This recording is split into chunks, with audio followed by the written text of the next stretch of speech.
Close your eyes for just a second. I want you to imagine the sprawling, deeply rooted forests of ancient northern Europe. Picture a dense canopy of ash and elm and feel that rough, ancient bark against your hands. Welcome back to The Explainer. Today, we're investigating the origins of humanity, but definitely not through the lens you're probably used to. We are digging deep into ancient northern myth, and specifically the absolutely fascinating Indo-European roots of creation. So, let's dive right in. What if the first humans weren't made of clay, but carved from wood? You know, for a lot of us, the creation stories we grew up hearing involve a deity shaping that very first person from the dust of the earth, or maybe molding them from a lump of clay. It's a foundational image, for sure. But what if we completely flip that expectation on its head? What if our ancestors looked at those massive, sprawling forests all around them and literally saw their grandparents? All right, Section 1, the first humans, wood versus clay. To really get a handle on this shift in perspective, we need to look at the stark contrast between the regional worldviews of ancient peoples. Geography and culture deeply shaped these origin stories. For instance, according to scholar Anders Holtgaard, if you look at the Near Eastern traditions, those cultures show almost exclusively anthropogenic stories, which is just a fancy way of saying human origin stories that derive our beginnings from clay, earth, or blood through a divine act of creation. It's a very specific molded-by-hand kind of paradigm. But meanwhile, over in ancient Europe and among Indo-European speaking peoples stretching all the way to Asia Minor and Iran, the traditions are totally different. They uniquely view humans as descending from trees, wood, or even rocks. It's an entirely different botanical, structural way of looking at the world. And this tree origin concept, it is beautifully captured in Old Norse literature through the story of Ask and Embla, the first man and woman. We actually have two primary 13th century attestations of this, and they differ just a bit on the details. So in the much older Poetic Edda, which was compiled from traditional oral sources, the gods Odin, Honir, and Lothr find Ask and Embla on land. They're totally powerless, lacking destiny and spirit, and the gods grant them these gifts. But if you look at the 13th century Prose Edda, written by Snorri Sturluson, the narrative shifts slightly. In this one, it's the brothers Odin, Vili, and Ve walking along a desolate beach. They find two literal trees, take the wood, and physically carve the first humans, giving them breath, movement, shape, speech, and senses. To truly appreciate the weight of this transformation from timber to human, let's look at the Voluspa, stanza 17 from the Poetic Edda. The Henry Adams Bellows translation reads beautifully. It goes, "Soul they had not, sense they had not, heat nor motion nor goodly hue. Soul gave Odin, sense gave Honir, heat gave Lothr, and goodly hue." I mean, just imagine the awe of that moment. A piece of raw, static material from the earth, lifeless wood, suddenly flushing with warmth, taking a breath, and speaking for the very first time. The gods didn't create the material out of thin air, right? They took what was already growing and bestowed upon it the vibrant, sensory gifts of breath, blood, and heat. Which leads us perfectly into Section 2, the etymological detective story, translating Ask and Embla.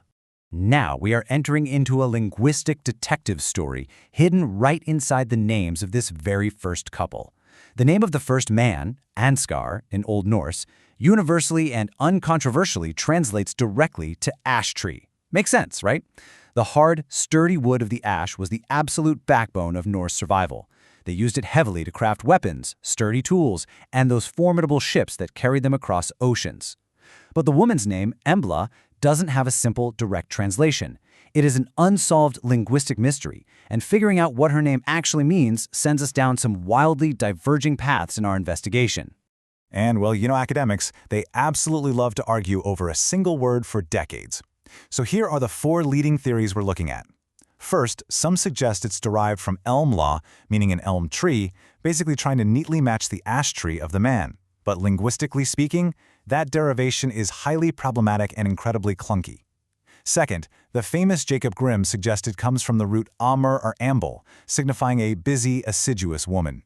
Third, we have a really fascinating theory from linguist Gunnlaug Josefsson, suggesting the roots mha plus law, which translates to firemaker or smokebringer. And finally, the fourth theory traces it back to the root umbelo, which is related to the ancient Greek term ampelos, meaning vine or liana.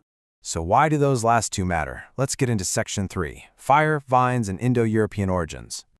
Okay, so why do the firemaker and vine theories matter so much to us today? because they build this profound ancient metaphor that connects Ask and Embla to a massive cultural heritage. See, in Indo-European societies, there was a deeply ingrained analogy connecting the drilling of fire with sexual intercourse and reproduction. Picture the process. You take a hard piece of wood, like the ash tree, asker, you use it as a fire drill, pressing it down into a softer, flammable piece of wood or a coiled vine, Embla. You begin to spin it. You build intense friction between the hardwood and the vine, generating heat, until suddenly, fire is born. The emergence of the spark through plowing was seen symbolically as the exact moment of fertilization. In fact, this practice of using a fire plow was considered a magical, holy way of making fire in Scandinavian folk belief long into modern times. So Ask and Embla aren't just two random trees on a beach, they are the literal tools of the sacred fire drill, sparking human life. And this is a real game changer, because it reveals that Ask and Embla are not just an isolated Norse myth. They belong to a much older, shared Proto-Indo-European heritage. The comparative mythologist Jan Puvel points out that ancient myths absolutely teem with these first couples. In the Vedic tradition of India, we have Yama and Yami. Moving across the map, we find Mashya and Mashyanag in the ancient Iranian tradition, and interestingly enough, Grimm pointed out that this ancient Persian couple were actually also formed from trees. And then, all the way over in Iceland, we have Asker and Embla. The staggering geographical spread of this single, ancient idea, stretching from the snowy coasts of Scandinavia down into Iran and all the way across to India, perfectly highlights the deep Indo-European roots of our creation myths. It's like a giant puzzle coming together. Moving right along to Section 4, Wooden Deities and Earthly Dwarfs. To back up this tree-based worldview even further, we just have to look at what else was happening in the Germanic world regarding wooden figures and the shaping of life. We actually have physical archaeological evidence to back this up. Take the towering Braak Bog Figures, for example. Unearthed from a peat bog in Schleswig, Germany, these are two nude wooden statues, a man and a woman of more than human height. Scholar Hilda Ellis Davidson notes these might represent deities of the veneer, and that this practice of carving towering wooden gods is very likely a surviving, physical memory of the exact same tradition that gave us Ask and Embla. And this physical evidence is perfectly mirrored by the literary evidence. In the Voluspa, right before the gods find Ask and Embla, there's a catalogue of dwarves. Stanza 10 implies that dwarfs initially shaped human forms from the earth or clay. So the working theory goes like this. Dwarfs shaped the raw forms, but they were just lifeless chunks of wood or earth until the three gods stumbled upon them and breathed actual life and spirit into them. Finally, let's wrap things up with Section 5, the enduring legacy of trees. So, having established this incredible, ancient, pan-European belief in our wooden origins, let's trace this historical timeline forward to see why this fossilized worldview still resonates with us today. Because there really is an unbroken chain of inspiration stretching across millennia here. Back in the 7th century AD, recorded by Paul the Deacon, we have two Vandal kings named Asi and Ambri who ask the god Godon, who is Odin, for victory. Notice the names, Asi and Ambri. Ambri likely derives from that exact same ancient root word as Embla. From the tribal kings of the 7th century, the myth survives all the way into the 13th century Icelandic Eddas.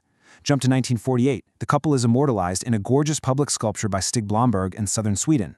And amazingly, even in the present day, these ancient figures and deities serve as the main story inspiration for massive modern mobile games like Fire Emblem Heroes. They literally just refuse to be forgotten. Which brings us to a final thought I want to leave you with. If language and myth prove that our Indo-European ancestors viewed themselves not as rulers placed over nature, but as literal descendants carved from the forest itself, how should that change our relationship with the natural world today? It's definitely something to think about as you go about your week. Maybe take a closer look at the trees in your neighborhood next time you're out. Thank you so much for joining me for this explainer. Keep asking those big questions, and I'll see you next time.